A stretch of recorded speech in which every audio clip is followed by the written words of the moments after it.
सांग ट्रू का डिअर?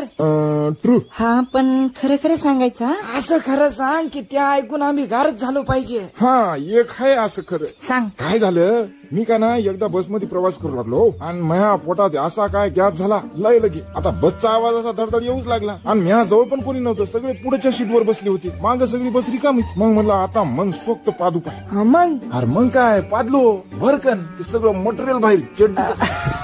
थांबा थांबा थांबा पुढे मी कोण बाकी आहे. हो सांग. मग काय करा बाप्पा, माग कोणीच नव्हतं. म्या दमानं चड्डी काढली आणि खिडकीच्या बाहेर फेकून दिली. पण जशी म्या ती खिडकीतून बाहेर टाकली तशीच ती एका स्कूटीवर येणाऱ्या बाईच्या तोंडावर चपकन पडली.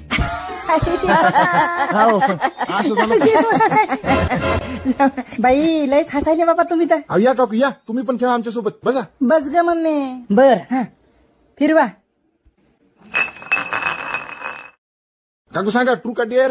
ट्रू. सांग मम्मी, असं सत्य सांग जे तू कोणालाच सांगितलं नाही. सांग. हा एकदा का नाही मी बँकेत जाऊ लागले हो, तर रस्त्यात कोणीतरी हरामखोरानं बस मधून ह्या तोंडावर डायपरच टाकलं होतं. ओ काकू खोटं बोल नका ना, डायपर नव्हतं ते चांग्या होता. डायपर घालायला का मी लहान आहे का?